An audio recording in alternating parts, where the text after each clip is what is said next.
دا کرکټ پیژندل شوې څېرې AB de Villiers له هر ډول کرکټ څخه استعفا وکړه.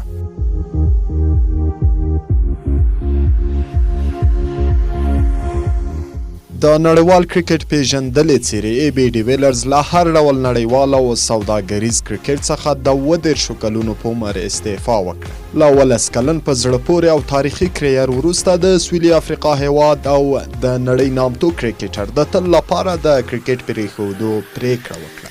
32 کلن ابراهیم بنجامین ډي ویلیرز په خپله ټویټر پاڼه لیکلي دا یو په زړه پورې سفر و خو ما پرېکړه وکړه چې نور د هر ډول کرکټ څخه استعفا وکړم.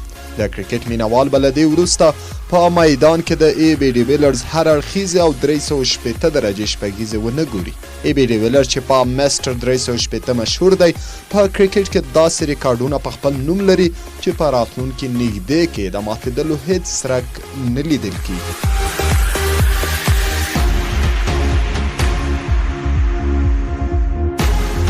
نوموړي په 2018 میلادي کال کې له نړیوال کرکټ څخه استعفا کړې وه چې له هغه وروسته په تجارتي لیګونو کې په ځانګړې توګه په هند غوره لیګ کې لوبېده او اوس یې هر ډول کرکټ پرېښود. ډي ویلیرز چې په توپوهنه او شپږیزو وهلو کې ځانګړی نوم درلود او بې شمېره مینوال به د دې لوبې کتو ته بېتابه و د یو شمېر ریکارډونو سره نړیوال کرکټ ته مخه وکړه.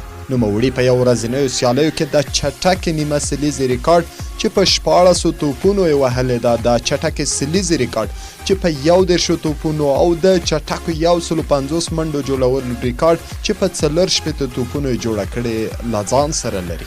ډي ویلیرز د سویلي افریقا لوبډلې دویم لوبغاړی دی چې په ټیسټ سیالیو کې ځانګړې زیاتې یعنې 258 ناسوځېدلې منډې لري. همدا ډول په نړیوال رینکینګ کې تر 915 پوینټونو رسېدلی چې د سویلي افریقا لوبډلې لپاره تر ټولو ډیر دي.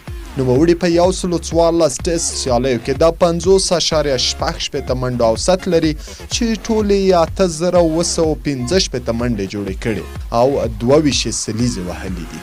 همدا ډول په 228 ورځنیو سیالیو کې د 53.50 غوره اوسط سره ټولې 9500 منډې لري چې 25 سلیزې او 53 نیمه سلیزې پکې شاملې دي. په 28 ورځو سیالیو کې په 26.12 منډه اوسط سره 1602 منډې جوړې کړې چې 10 نیمه سلیزې وهلې دي.